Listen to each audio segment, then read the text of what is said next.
Well, at 1 o'clock, I think we're going to get started. Hi, my name is Jack McGinnis, and I'm the managing partner of Relationship Impact, a management consulting firm focused on working with the executive teams of growing companies to help them scale more effectively. Just a couple notes on logistics. We're going to get started here in a couple seconds, but you'll see in the slide packet that I'll present to you. I'm not going to go through every slide and every word by word, but I do provide a lot of content in the slides just so that you can have that for future use. Secondly, if you have any questions during the course of the discussion, please feel free to raise your hand. I'm sorry, to use the chat feature to ask me any questions. We'll have a Q&A at the end as well. So with that, here we're ready to get started. Again, my name is Jack McGinnis, and welcome to the February 27, 2019 version or edition of Great Leadership Team. Great Leaders Build Great Leadership Teams. The topic today is, I'm pretty excited about it because I just wrote an article for Chief Executive Magazine that should be published within the next couple weeks on the 3 fundamentals of building great leadership teams, and put a lot of thought into this and pulled a lot out from the client work that we've been doing over the last year or so, and kind of coalesced it around these 3 fundamentals. So I'm hoping you get a lot out of it, and so we'll see. So one important thing I just wanted to start with is, there's been a number of studies done in McKinsey. I just read a McKinsey study that suggested that 80% of executives on executive teams polled said that their teams were underperforming. There's a similar study by a group called Team Coaching International that polled thousands of executive teams and suggested 75 to 80% with the same statistics. So what is it that's causing teams to not be as effective as they potentially could be? Well, we think it relates to a few key fundamentals, which we'll go through today. So just like you'll see in the slide here, a basketball team or a symphony orchestra or a ranger unit, best performers practice. They know what the fundamentals are. They know what's most important for their success. They continue to practice and refine the skills that form the foundation for their greatness. A method of play. If you watch college basketball, Virginia is in the top 5 for the last several years. They're known for their defense, and they just they have a method of play that they work towards, and it works for them up to a point. They don't win every game, of course, but they have a method of play and they stick to it. Symphony orchestra, they're the fundamentals. They practice, they refine them, and before every orchestra, every day, they have a warm up. And being in the military, I know firsthand the benefit of a set of operating principles that teams really need to operate from. And so, great, whenever you're trying to master a craft, and we would argue that building a great leadership team is a craft that's a really important craft for any growing organization. There has to be, some strong fundamentals and a continual focus and refinement of those fundamentals. Without fundamentals, we've seen teams doing the wrong work, focusing on participating in a management team meeting or an executive team meeting where teams are focused on mundane tasks such as the seating for the Christmas party, when faced with significant growth challenges like a customer concentration issue, for example. Teams will duplicate effort unintentionally, most of the time, sometimes intentionally, right?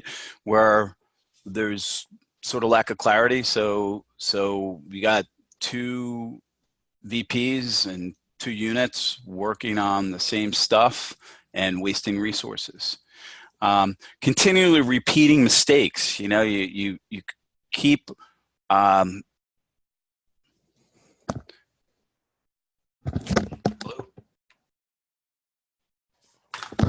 sorry about that. I got a glitch here. Repeating mistakes. Teams are continuing to show up with the same problems over and over again. You know, there's one company I worked with where they put a financial system in about 18 months to 2 years ago. It missed all its deadlines, went over budget, over time.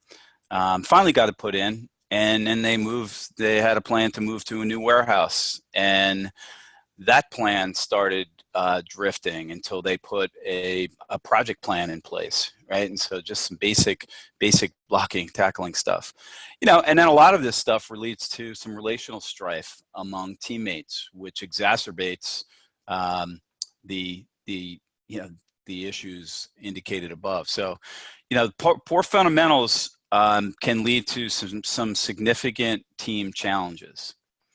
Why are fundamentals often overlooked? Well, there's a few reasons. First is that we say there's often an assumption that by putting a group of managers together or executives together, that they will know how to function as an executive team. And from our experience, that is a very faulty assumption.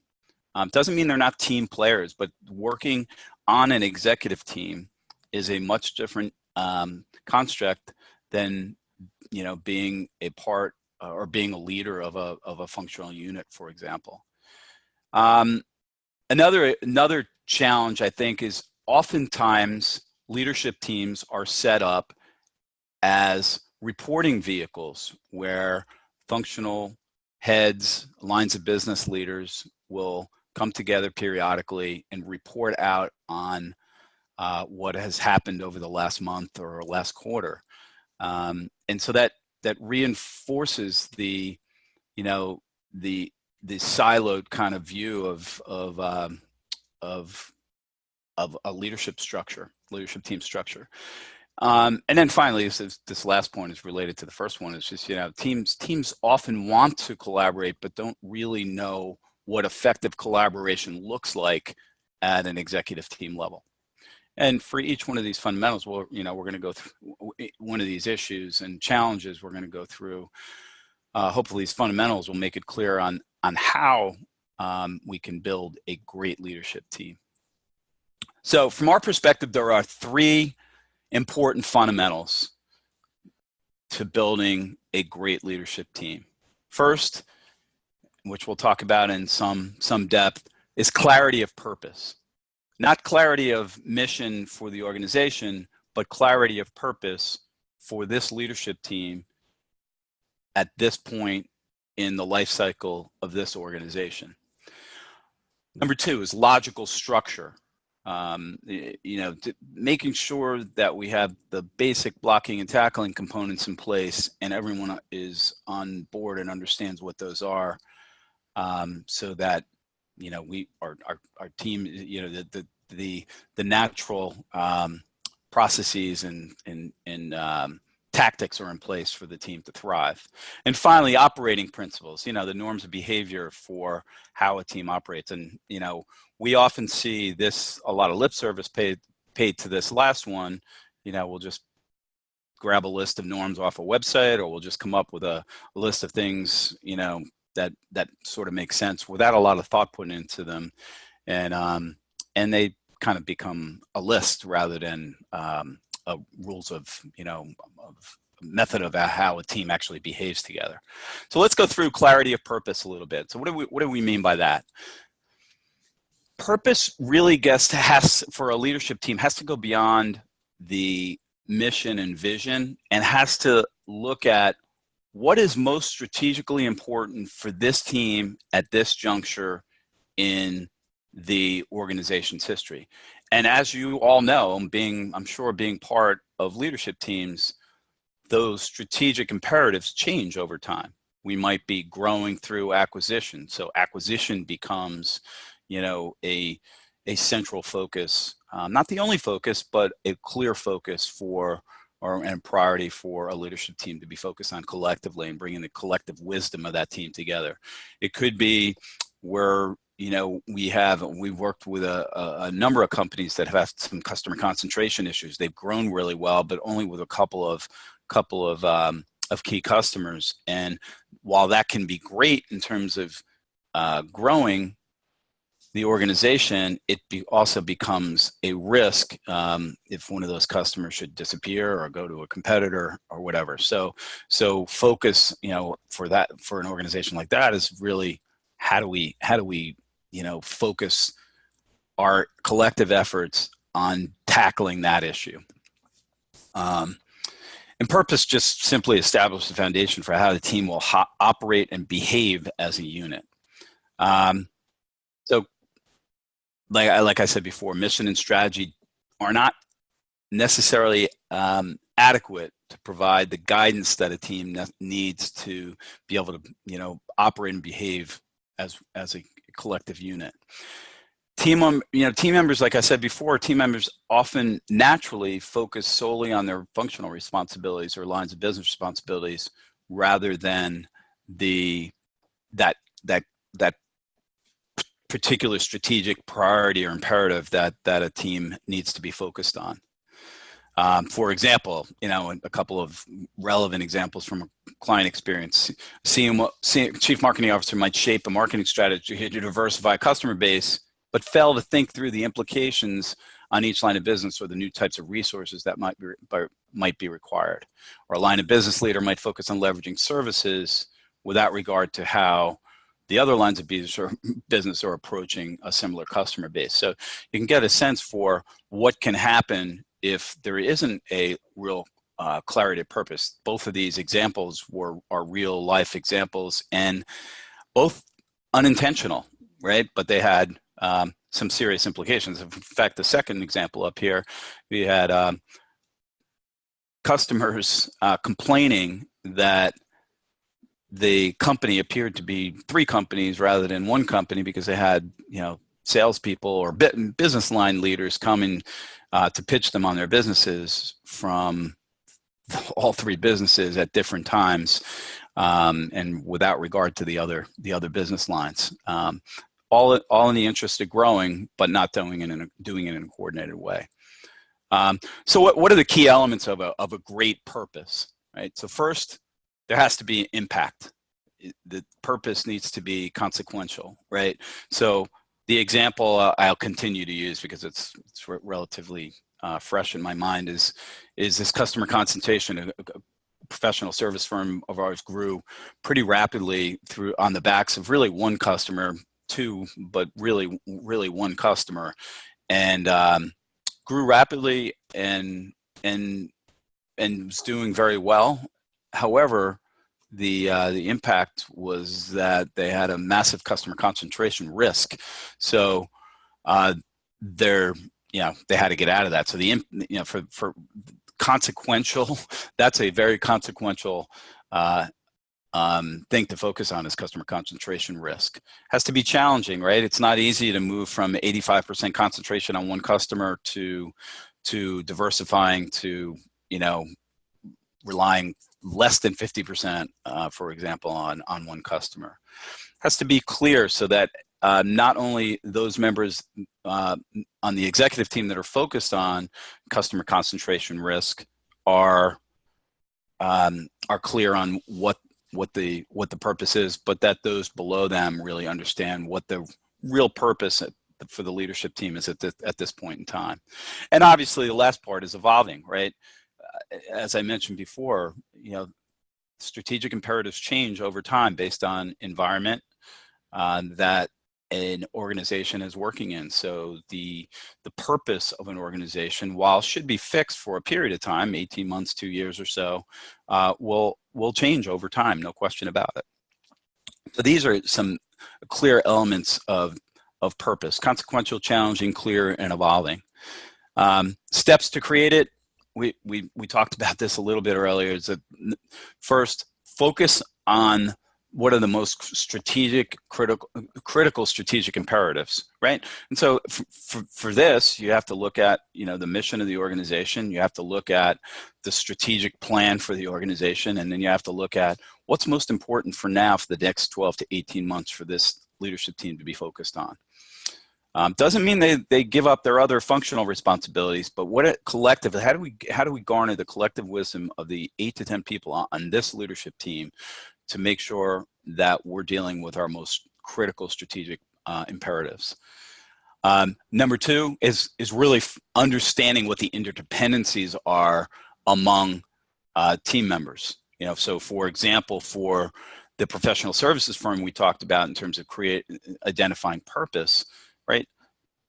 The lines of business leaders, the chief marketing officer, the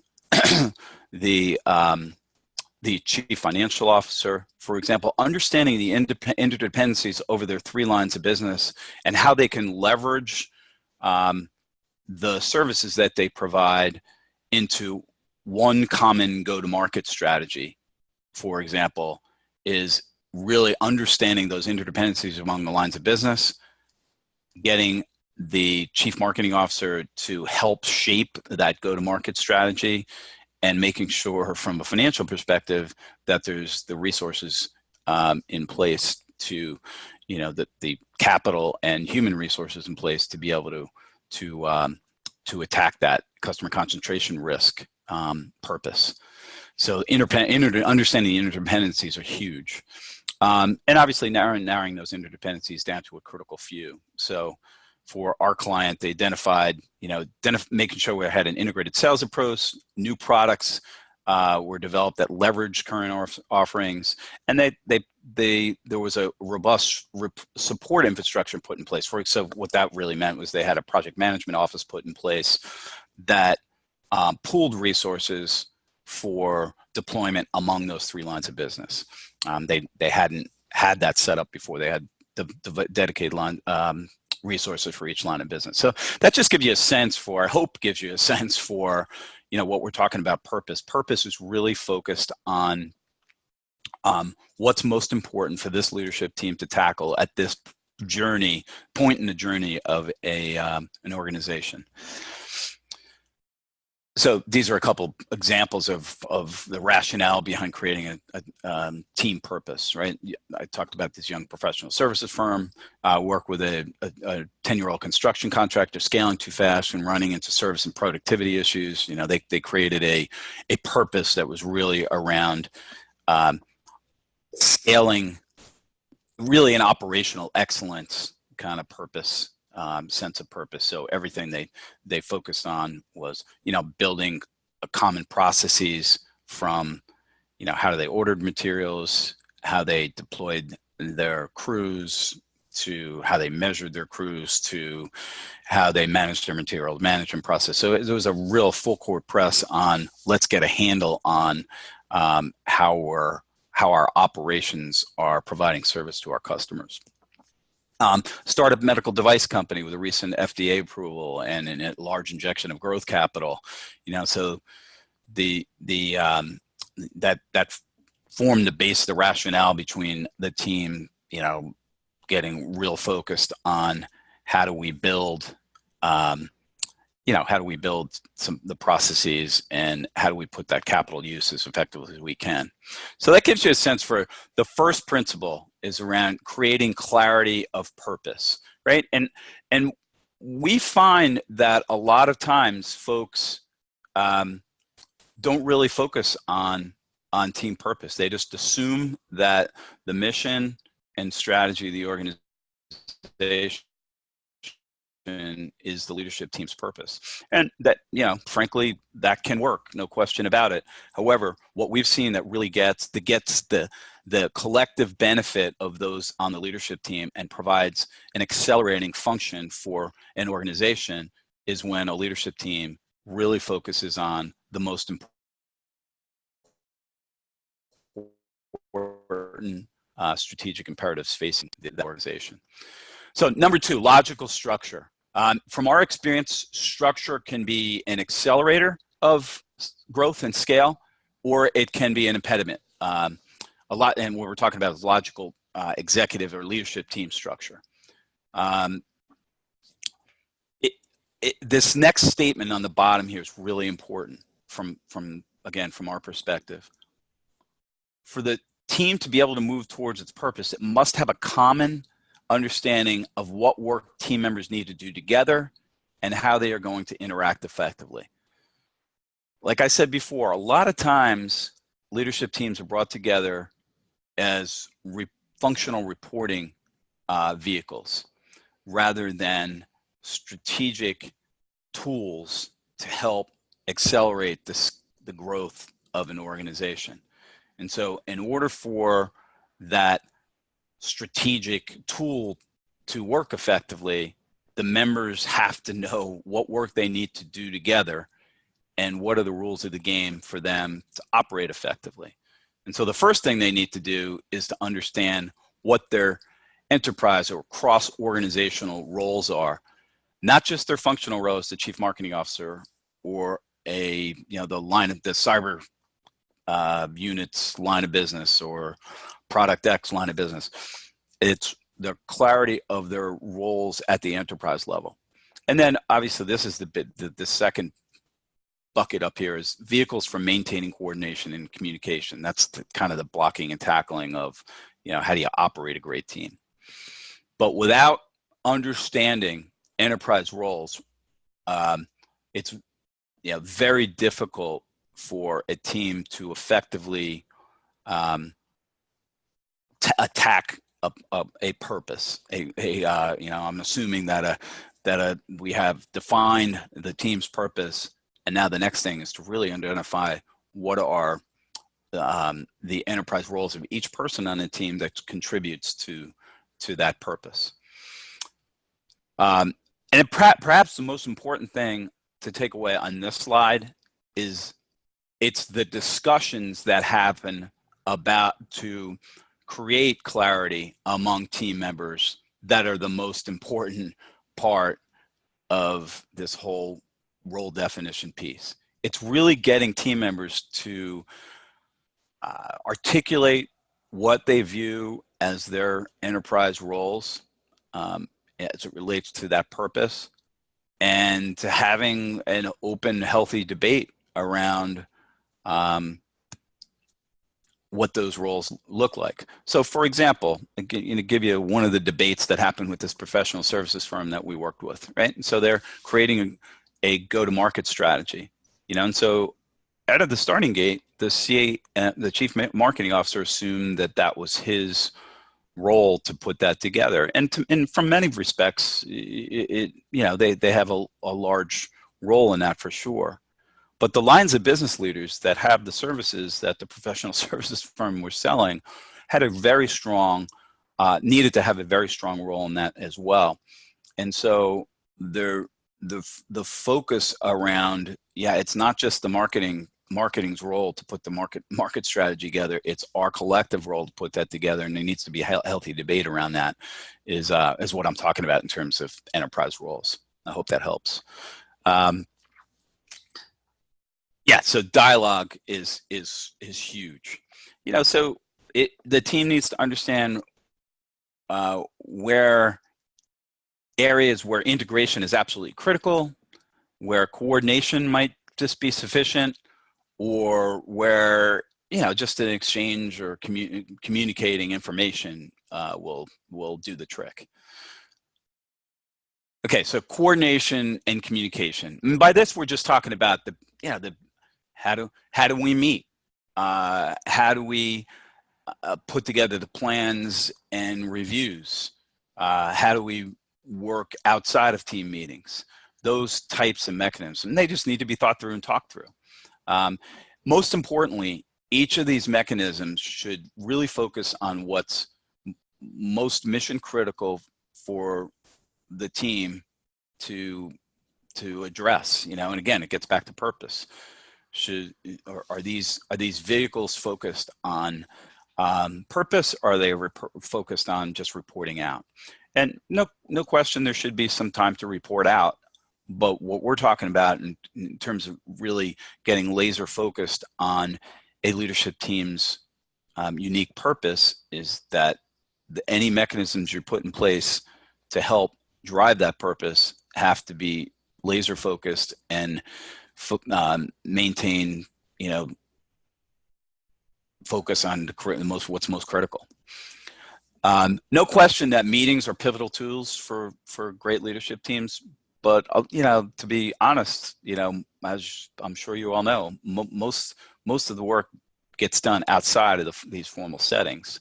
So, just a few notes on meetings, right? There's a lot written about meetings and how unproductive and they can be. But unfortunately, they're a necessary evil, right? But great teams that we've worked with are laser focused on purpose, right? And they're very, very focused on what's happening in the future versus spending most of their time focused on what happened over the last month or the last 3 quarters. I'm not suggesting that having a rear view mirror focus is obviously important. You have to know where how you're performing, but most of the bulk of the time that leadership teams need to be meeting is focused on that purpose and what's about, what's coming up next. Any time spent on the past is really focused on learning, so that you can mitigate any risks and strengthen any future actions. And I think most importantly, great teams, there's a mutual expectation among team members that meetings are going to be well organized. They're going to be time bound, focused on priorities, have clear agendas, and be full of lively debate. And they're not going to drone on forever, and they're not going to go off tangent all the time. Obviously, sometimes you go off tangent, but there's an expectation with great teams and they're not shy about saying, "Hey, we're wasting our time here. Let's get back on track." All right. It's not just the CEO's job to do that. So those are really important. I'm just going back here. Clarity of enterprise roles and vehicles for maintaining coordination and communication are absolutely critical fundamentals for great leadership teams. So the first two things we talked about are clarity of purpose. Second, making sure that there's a logical structure in place. And with both of those, it doesn't take months and months of time to put those things in place.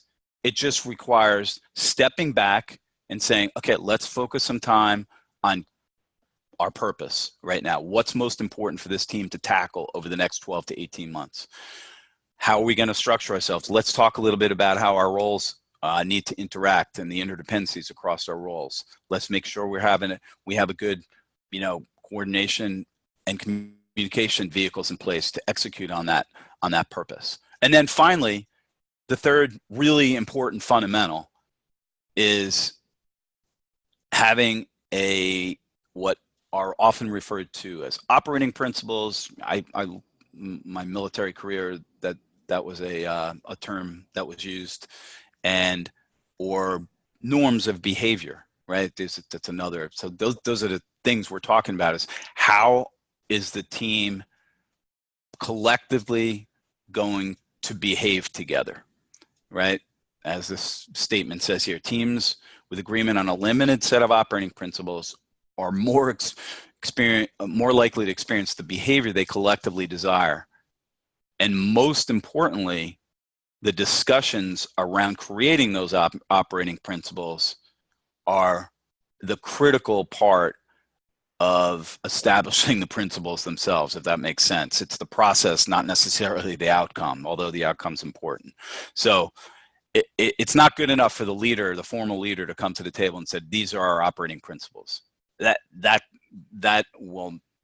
It'll only go so far without a real understanding of what the behaviors are that are expected of each other, and a discussion about what it looks like when those behaviors aren't taking place, and what we're going to do about it if they don't take place. That's the real important part of creating operating principles. And no doubt, you know, without attention, you will have operating principles that will emerge by default. So some of them will be good, no question about it. Some of them will be good, and some of them may not be as good. So for example, you might, if your CEO shows up to meetings late and is on his or her phone during the course of the discussions, that will probably become a default operating principle. It's not necessarily a good thing. So there's three critical parts to creating great operating principles. And in my opinion, not a lot is written or talked about around creating great operating principles. So from our perspective, there's three things. First, creating context, or understanding the context of the environment that the leadership team is working under. Can't create great operating principles without each team member having some sense of self-awareness of how, when they fall down on the behaviors that are expected, that they may be letting their team down, right? And then there has to be accountability. Without accountability, and I'm talking about mostly team accountability, the greatest teams have team accountability, not necessarily power accountability, although power accountability is an important construct as well. The greatest teams we work with are those that hold each other accountable. So let's talk a little bit about context. There's certainly are certain principles that will work for, you know, almost every team. You know, a sense of integrity, for example, or might even be, you know, showing up on time to meetings or whatever it might be. You can think of 5 or 6, I'm sure, off the top of your head right now. However, really, if you really want to focus on that purpose that we talked about earlier, really stepping back and understanding the context that the team is in at the current juncture will help define what those operating principles look like. So here's just a few questions. How long has the team been together? What have been their experiences working out of the teams? Most importantly, what are the unique challenges they're facing at the current time, right? And these will help, you know, give a foundation for what's most important for the team to expect from each other in terms of behaviors.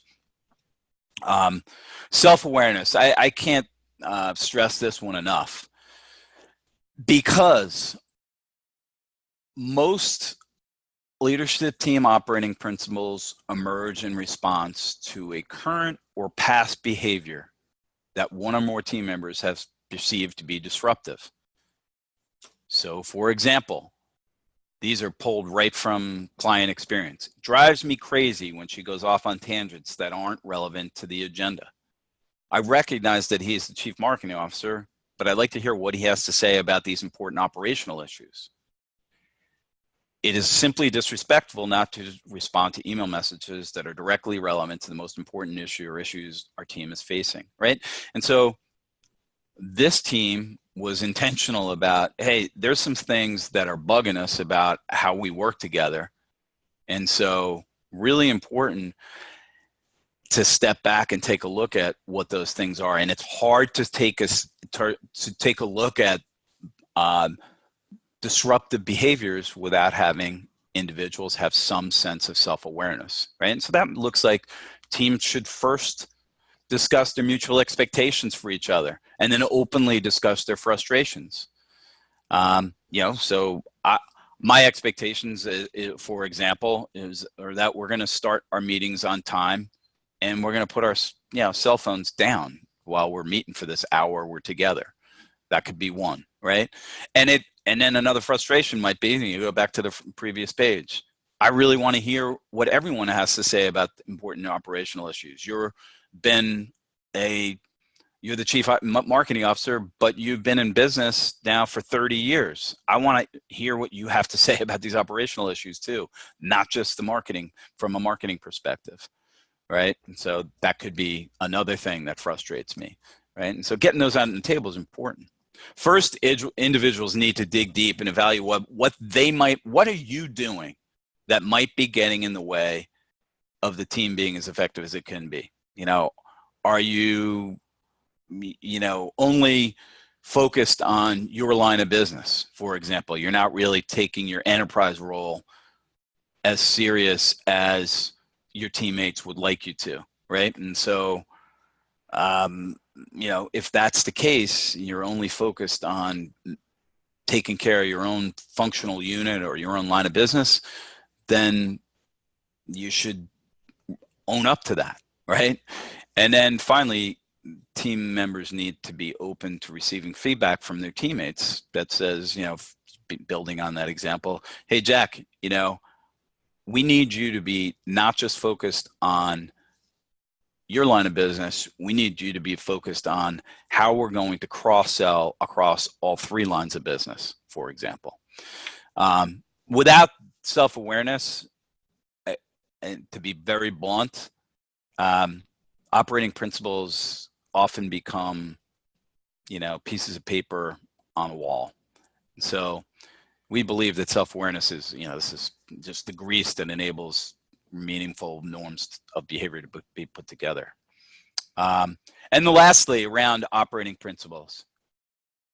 Operating principles are absolutely useless unless there's an accountability construct, right? And so team members need to commit and feel accountable to following every one of the 5 to 10 operating principles the team establishes all of the time, not just sometimes, right?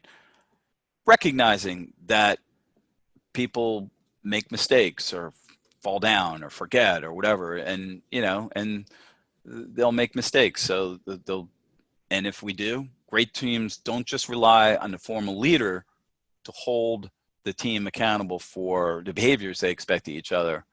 They hold each other accountable. They constructively confront each other when the principles aren't followed, right? And so from our perspective, these fundamentals are absolutely critical for building a great leadership or executive team. Making sure there's clarity of purpose so that every person on the team understands what the strategic imperatives, the most important priorities that the executive team is focused on collectively at this point in time, the next 12 to 18 months, for example. We're going to focus on reducing our customer concentration risk, right? And so we're going to put a go-to-market strategy together. We're going to build the support infrastructure to make sure that that's in place. And so to make sure that the team understand what's most important, and obviously that cascades down to the rest of the organization.